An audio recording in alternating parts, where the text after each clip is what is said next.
There's nothing nicer than coming out in the morning, listening to the birds. Okay, some background noises and planes. Just sitting in the yard and enjoying nature and taking in all the world issues. Yes, I got a gazebo. A few of you have said, oh, I saw it on the last video. Hi, it's Robbie from Southern California. I get questions. Where are you from? Southern California. I am not sure what that high-pitched noise is. Might be machinery or something. Got a gazebo because I have plans that on these summer days, let me back up, I can come out here and work on my messy table, which I've already been working. See, I love these containers. Look at this. I have my camera in there. I've got a battery in there. I guess I don't have my phone because I'm holding the phone, but I have my second one. Ooh, she has two phones. I do. Only because I had two numbers that were exactly the same and I didn't know which one to give up. So I thought, you know, it's a good idea. I have a larger phone. Gary talked me into getting so I could do videos, which is the iPhone 12 Pro. See, I don't even know. Pro. And then I have my little one that was cheap. And service is so cheap. We have service with Spectrum and it's $14 a month. I figured I'd carry the little one, which is an SE, because I miss my 6, in my pocket. And then the Pro I don't have to carry in the garden as I'm working. Let's see, so what is going on? Well,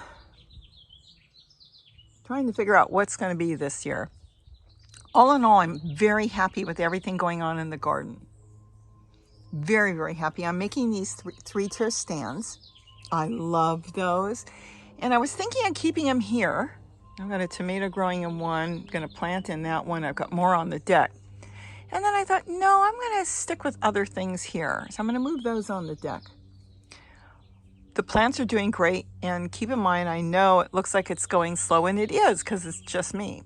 Gary's been working in his garden. I'm going to go down there soon and just ambush him with a camera very soon. Because he got a rabbit invasion and he said he can't figure this out. They're eating everything. Well, of course they're eating everything. We're in a drought, a real big drought. And I know you can't see the hills back there, but everything is dry, super dry, even up here. If you look up here, let me see if you can see up here. That normally had nasturtiums this time of the year all over, just coming up wild, and there's like 2 plants left. Even my little meadow is all dried up down there, which I'm planting in. Well, it won't last. I've got different kales, like I've been pulling out broccoli and kale plants that have come up from seed, and I'm moving them down into the meadow. But I figured I'll put it in there. If the deer find it or the rabbits decide to tear it apart, I'll go back to the drawing board and do something else. What they don't touch is geraniums. Nothing eats geranium. Oh, there's a little wren, and you cannot see him. I see a hummingbird, but oh, he went into the tubs.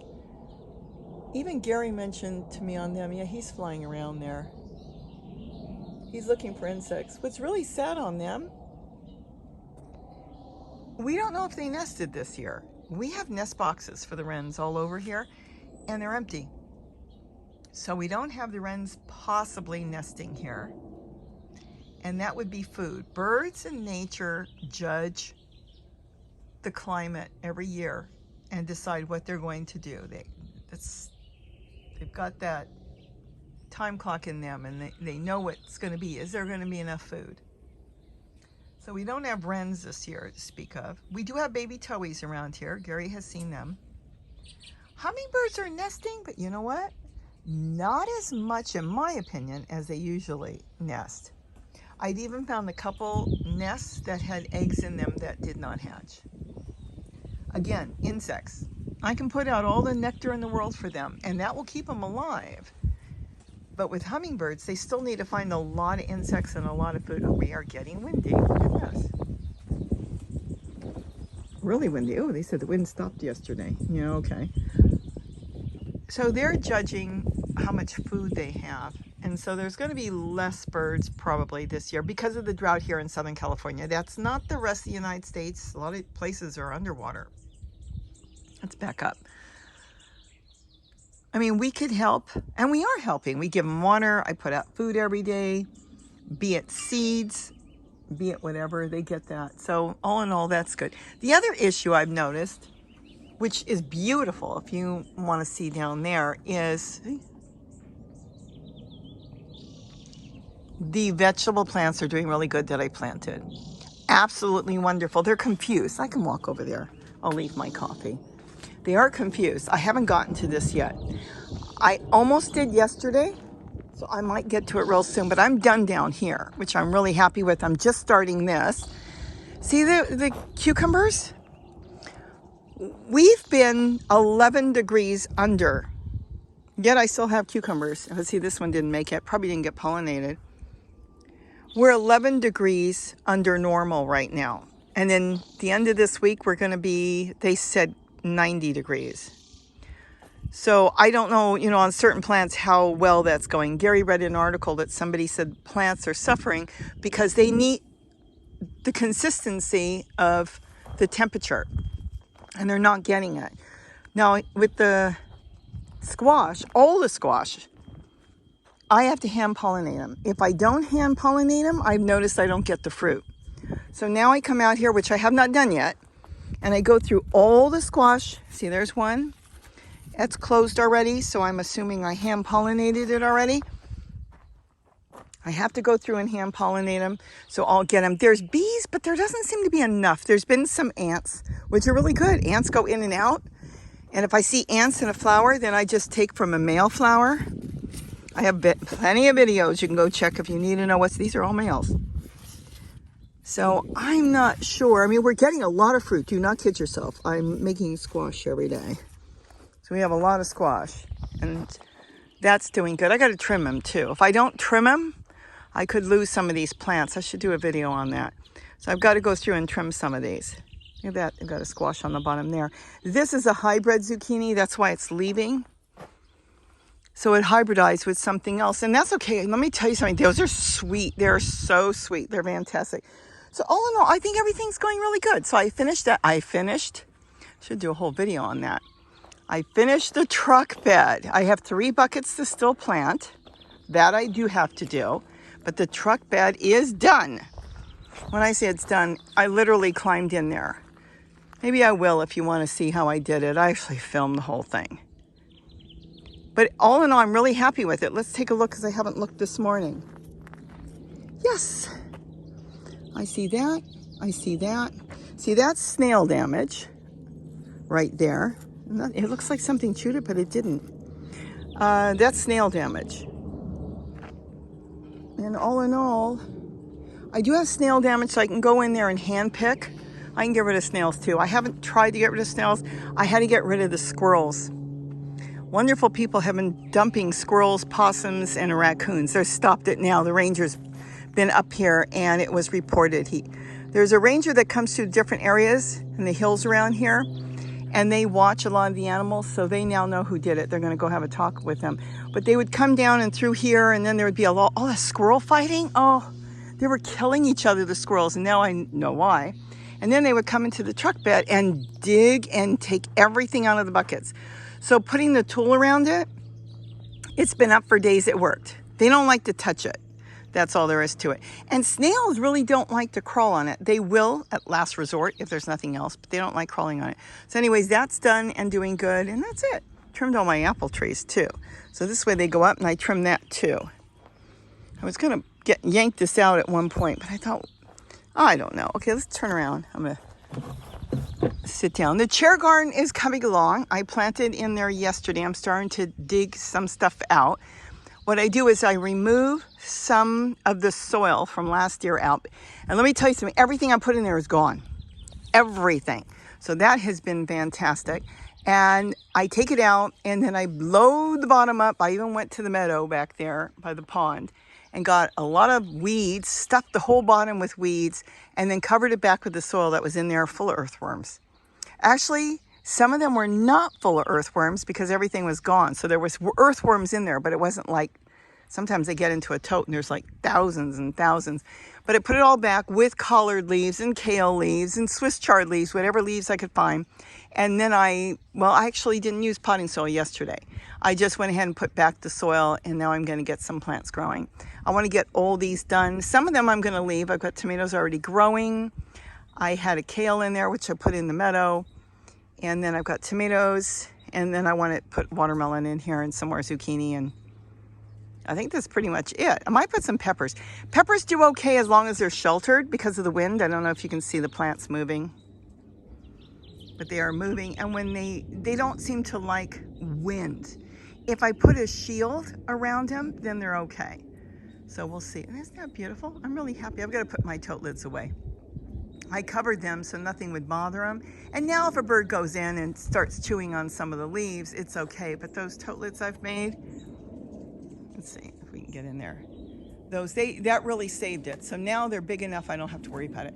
If you want to plant something, especially around here, use geraniums if you want color, especially on the ground. Rabbits won't touch it. There's nothing in there for them to eat. I don't think it's toxic. I don't think they like the smell.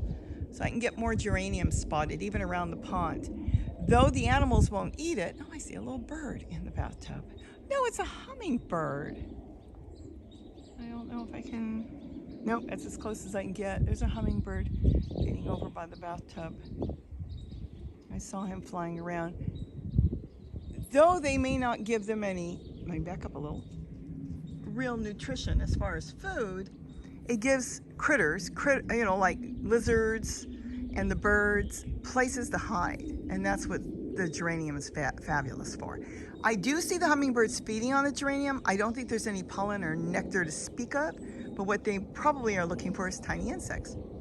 So, like I said, it's been a slow year for animals. We lost the Cooper hawks. According to our ranger, that's the end of them, and they'll never nest here again, he said, because it looks like the female was killed by the raccoons, and that he said they pair for life. Now, do I agree with him? I don't want to start a big conversation on that. I believe that a lot of these animals that pair for life will repair. Not all of them, but some will. He probably, I'm hoping, will come across another female that either lost its mate or a new young female. Though I do believe they were both young at the time, the way they acted. And there's a possibility, because he knows the nest is here, that he will sit on the power lines up there and he will call and call and call. And a female will come by, and my hopes are he brings her to the nest and shows her this beautiful nest that he built. And next year, we'll have a Cooper hawk nest again. But there is a possibility, for multiple reasons, he could repair and go away, knowing that the nest is dangerous now. And the other thing Gary figured out he can do, if they go back to nest, it'll be a pain, but he said he could do it, is wrap the tree, trim it off the ground so nothing can climb in it, and wrap it with either sheet metal or something if they go to nest. So if a possum or something wanted to go up to the nest that's up there, oh, I feel so bad. They can't really get up there easily. So he's thinking of different things. The reason I feel bad at this time of the year, we're in May, I would be working out here in the chair garden like I'm doing, and the babies, the first year there were 5 and last year there were 3. The babies would line up and watch me. Oh my gosh, I had all 5 babies watching me, and they'd come to the truck bed and sit there and they would just watch me. Because remember, I'd be working here in the chair garden and they would be poking their little heads out and they would be watching me as I was in the chair garden. It was so fun. And you'd see these eyes. You see these big fluff balls and these great big eyes just staring at me. And then it was like, wow, they're part of the environment. And then they would sit on the wall. They used to make me nervous because they'd swoop down and come close. I know they're not going to land on me, but boy, if they did, they got talons on them that could do really a lot of damage. But they would swoop down and get really close. And then they just love that wall. I really have to put something together on them because we've got some fabulous stories for the past couple years with them nesting here. We were so excited that they were back. Yeah, it bothers me that I know that they, when they have the babies, they do catch a rabbit here and there. They generally do ground squirrels, but they do catch a rabbit. And I've got beautiful videos of them. I just don't know if everybody wants to watch, that's all. The birds on the power line. So I figured I would just come out here and say, doing really good. I'm very happy. Now we're going to start, I'm going to go back on the deck and finish my deck up. And I'm also going to go into the front yard and the driveway. I'm just really happy that this is done. I mean, I've been pulling food out. I'm pulling tomatoes out of the box garden already. See the contraption Gary makes? He wanted more rebar. He was very nervous because he went to the store and they told him they were totally out, and he thought, it's bad enough the price has doubled. But he said, are they going to get it in? And they did. He built this contraption so he can drive to Lowe's or Home Depot and pick up his rebar. He builds all kinds of stuff. But going back to this, I'm very happy with it. The squash has been doing fantastic. Like I said, the squash was so big I picked yesterday. I actually picked 2 and there's still more in there. I didn't even use the whole one. I just fried that up with butter. Very simple. A little salt and pepper because I can share it with the dogs. The Yorkies absolutely love squash. You've seen Kitty, she wags her tail when she sees squash come in. And then the box garden has been doing great. I used the pepper out of there yesterday. I picked my first sun gold. I've had squash, little ones in there. I've got kale growing in there. I'm waiting for the watermelon. That'll be a while. Radishes are almost done, but not quite. So I am so thrilled with the box garden that if I can get everything done soon, I can throw boxes right here. The only problem is the rabbits. That's the only thing. We have tons of rabbits, and we're gonna have more rabbits this year because the Cooper Hawk's not being around. So I'll have to see, or I can fence it around. I can just put tulle around. Just stick stakes in the ground, and I can make my elbows, my bends. Look at this. My bends, 2.5 years old and going strong. I was gonna pull it out, and I thought, why should I pull this out? My tomato plant, I picked from this last night, is doing fabulous. And though they're a little raggedy, they're still going strong. So I'm making more of those, and yes, I'll get the video up because they cost next to nothing to make. And I like these better than the plastic ones because the plastic ones would have already been broken, gone due to the weather. The curves, the ones that you can buy here, can't think offhand what they call them, but you stick the tomato stakes in them. Well, I like these, and they last because they're not what you see. They're made differently, so they really, really do last. And you can bend them at any angles. You can go any angle, not just straight. That's why I like them so much. Last year I had it going up and down all over because I had different plants in there. Got to still do that. There's nothing in there. And since these 2 totes are sharing this trellis that I'm making for the tomato plant, I'm going to go ahead and put a tomato plant in there. I don't like the tomato plants touching the other totes. Now the only reason is if I've got a tomato plant in here and one here and one here and they touch and I get hornworms on one, they'll crawl to everything. That's the only thing. And I don't want them to crawl from one plant to the other. See, here's a tomato plant. It doesn't touch. I'll keep something else there. It could be a squash. It could be anything, whatever I want to put in there. And then I'll keep this tomato plant I stuck in there going. But I'll separate them a little bit. So this way they're not sharing hornworms. Can they go down and up around? Yeah, they will. And then, of course, I've talked about this, and we'll get into this more later. Oh, and the beans. Look at the beans. This is going to bring in the orioles, and the orioles will get rid of all the hornworms. So will the little bush tits will come in. They'll get in when they're super tiny, and the wrens will too. And then I'm just working on all this. So that's it. So I just wanted to say hello. I'm starting when I go to the store. I'll get more into prepping. I am buying extra if I go to the store. I am also ordering extra if I order canned goods. Just here and there, 1 or 2 cans here and there. Just extra stuff that I'm not going to use right now. And I've got a cabinet under the TV. I told Gary, because he said, where are we going to put it all? Just under the TV. It's an empty cabinet. It had junk in there that we really didn't need. And I'm just storing it that way. If you want to put, a little bit away due to everything going on, I'm sure you have under your bed, under a coffee table. Even if it's just 2 or 3 days worth of food, if something did happen and the store shut down, anything weather related, power outages, I once went to the store and they had to close the store. They had a major power outage. That was actually funny. And because they couldn't run their registers. So, well, the reason it was funny is it was a 99-cent store and they were supposed to shut down, and the employee said, if you've got cash, we're still open and we're going to do it by pencil and paper. And they did, and I bought some stuff. This was years ago. I don't know if they'd let them do it now, but they did it years ago. But if anything happened, you have extra food, so you don't have to worry. The reason I like soup, I say it all the time and I'll say it again. I can get a can of vegetable soup or chicken and rice, and I can come out here, grab some squash. It could be anything from the garden. It could be potatoes. We have potatoes. It could be squash. It can be tomatoes. Pretty much anything. Swiss chard. Come out here collared and just saute it on a frying pan and then pour in the can of soup, and you've got a meal. You can serve it over mashed potatoes or rice. It's fabulous. It literally will take minutes to make, and you've got a meal. That's why I kind of went for soup. Some people said, why soup? Because you've got a meal in minutes, especially if you had things you had to do, and you've got food just to have. Oh my gosh, a Phenopepla that you cannot see. It's on the very top there, and it just flew off. Phenopepla.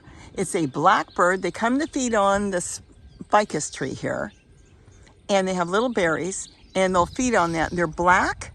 The males are jet black. They're so black they're blue, and they shine, and they have a crest, kind of like a cockatoo has, or a cardinal, a really beautiful crest. And then the female is duller, more on the brownish side. And they come to my bird garden. They feed out of the bowls there. Well, they don't take seed, they take water. They go to the rock bowl as their favorite, but I just saw them. All right, well, I just wanted to say hello because today I am going to get work done. Going to try to put another video together. Just wanted to touch base and say hello. I'm going to continue to see. I think I've got to make a goal. I come out here and I think, oh, I'm going to work on the chair garden, which I did yesterday. And then I end up working on something else. But I do have to do the front yard. I haven't touched the front yard. And what I'm doing is I'm starting seeds. I have a seed method now that I'm doing. There's nothing wrong with the paper cups, plastic bags, all that. I absolutely use it all the time. But I set up a tote, and it is now my seed starting tote. And it's outside, so I don't have to think about it. All I have to do is come outside, do what I need to do, and put them in the tote. And it's been wonderful because I've been pulling seeds out. I don't know if anything took here yet, but I put one in here yesterday. Yes. But I want the birds to eat it. Yeah, see? That's my watermelon. We're tricking it. That's all. That would be a whole video in itself, but that's a watermelon. And that is a yellow squash. Straight neck. See? I labeled it. What's my label? Look at this. It's a tote steak and the half of sour cream lid. Stapled on. I love my stapler. Now I can see it. And I can rip that off later. If I change it and put something else, I can still use the steak again. But that's what that is. And I started that outside, not in the house, which is fantastic. And if you want to see that, let me know and I'll do the full video on it. It worked fantastic last year, so I decided to go back and do it this year too. So this way, this time of the year, I can work out here and think, oh, I just tore this apart. I'm going to put some watermelon in there. I can run over there where I've got my... I set up a second one actually yesterday. I just started. Run over to my tote where I've got my seed starting units going, and then just grab out what I want. Because I do still do it in the cup with the tool, I brought the whole cup here, took out the one I wanted and put it back. Just put the tool back with the rest of the baby plants in it. All right. Well, I talked enough. I was going to come out here for 5 minutes and talk. And of course, today is not 5 minutes. Just like hanging out with you. Gary's running errands today. Let's say he's working, because he is. And it's just me by myself. Oh, they're going to start working on the house. I hear them knocking around. I see a raven way up in the sky. I just like when it's quiet. I hear machinery now. And that's okay. It's quiet here. I think I hear the birds more. If I don't think about it, all I hear is the birds. I hear what I want to hear. Can't stop the planes. Sometimes they come so low you can see them waving out the windows. Almost. Do not kid yourself. Almost. Look at the raven. Catching the breeze up there.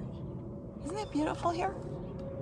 And Gary's bees split off, which is fine because there's more room for all his other bees that are down there on the tree. You know what? If you want a nature walk, I know my nature walks are like an hour. Let me know underneath if you want me to do a nature walk. I haven't done a nature walk in, I don't even know, 6 months. I usually do a nature walk and tell you what's going on with everything and just talk nature and not just gardening, but just nature. So let me know. Isn't that pretty? My moringa is going to do fabulous this year. Trimmed it all down. It's up against the wall there. And now that it's got the box garden that is going to break down, I think the box garden's doing really good because the microbes are going to eat the box, which is going to feed the plants more. So as everything's falling apart, look at the one squash on the end. It's so big. It's just going to be really cool. So, and like I said, it's a win-win because I'm making soil. So I'm really happy with that. I mean, is it perfect? No, I still like totes. My favorite is totes. And now I'm using the dish pans. The dish pans are good for small stuff. My daughter just went and bought a whole bunch. I think she bought a dozen. And I asked her, so she came over for Mother's Day. I said, so what are you doing with them? And she said, I'm planting tons of lettuce in them. And that's exactly what I was doing. I've got lettuce and I also have radishes. Boy, can you grow a lot of radishes in those dish pans. I put the video up and I'll do a lot more on that. And you can move them. In the winter, if you start stuff and then it gets really cold, you can bring them in for the night and then put them back outside. Oh, I just love those. I don't have any dish pans here, but there's going to be. You know where they're going to be? They're going to be here because I am going to set up a table that's going to have the dish pans here. And then I have another glass table Gary found. The glass one was found by the rail tracks. Somebody dumped a glass table by the railroad tracks. And then this one he found on that other find. And I'm going to set them both up right here under the tree. So I'll have probably lettuce here, and I think I'm going to plant some more turmeric and ginger here. I'm not sure what I'm going to do with the other table, but I'll just set them up. I bought a whole bunch, about a dozen also or more of them. They work really good. All right, so now for you that love, oh, look at this. This is why it's so hard to leave. Can you see the hummingbird? He's feeding on that broccoli.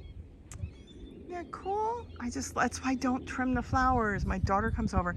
You're not going to grow anything like that. And I said, I know, but the birds are feeding on them, and there is pollen in that. So they are pollinators, the birds. But yeah, I trim most of them, and not all of them. And we leave a lot of weeds. We have weed abatement, and they can come and look over and check and fly over and do what they want. So I cleared all the weeds out and just left the weeds inside where the rocks are. So if they come and complain, I'll tell them that is my garden and it's under control. Gary said, that's a good idea. I said, yeah. Because right now I'm leaving the weeds because there's small types of seeds for birds in there, as well as it will self-grow. It's going to drop the seeds, so the next time we have rain, it will grow back all the weeds that are in there. And this is native. And then I've got other things I'm planting in there in the meantime, so we'll see how it goes. And the pomegranate looks beautiful up against the wall, so you can't see it from where I'm sitting. And it's inside the weeds, but let's walk over for a minute. I put another pomegranate tree there. I know a lot of this stuff's going to get eaten. To my surprise, the rabbits have not eaten my flowers. They don't look that great. Full sun. They don't want it. It's too sunny here, but they haven't eaten them. I spotted some squash plants that I didn't want. They didn't eat those. They go in my totes. Well, I shouldn't say my totes. They're going in the truck bed to dig them out and eat them, but they didn't eat them over here, and I don't know why. I do see a leaf was removed off of that kale plant that I don't know what exactly it is, but I see a tumbleweed back there, and that I will pull out. And then I've got my pomegranate I put back there that I grew, but it's not just one, it's a whole bunch of them. And then of course the moringa, which is in a bucket. So we'll see how it goes. And the sugar cane that I was having problems with because they're eating the roots of the sugar cane. They were digging holes and they had babies here and then they left. So now I put this bucket here since there were onions in here, and I'm just gonna leave it right now. That's it. So I'm cleaning it up slowly. The ponds were torn to pieces. They're gonna have to resettle, and I haven't seen any more dragonflies because the raccoons came in here and ripped this all to pieces. So they disturbed the natural environment in there because everything settles. And by them going in there and fishing around and probably collecting all the dragonfly nymphs because they're quite big before they come out, I think they ate most of them here. I just hope they didn't eat them in Gary's pond. See, it didn't look like this. Remember all that hair algae and everything? They tore it out. They just tore it out, and they did the same thing. They wreaked havoc on the bathtub. Really bad. So I'm going to have to redo this whole thing. That's what the raccoon said. That's why you don't want raccoons. It's beautiful. I've got pomegranates already. Grown from seeds on the deck and then dragged out here. All right, so I think with that, I'm going to go get my work done. Everybody have a beautiful, wonderful day. I love just hiking across here. Isn't that gorgeous? I know the ranger came out and he was looking around. He said, I was going to tell you about weed abatement, but there's no weeds. And Gary says, nope, there's no weeds because the rabbits are eating everything down and there's no rain. But I water it sometimes. So with that, have a wonderful day.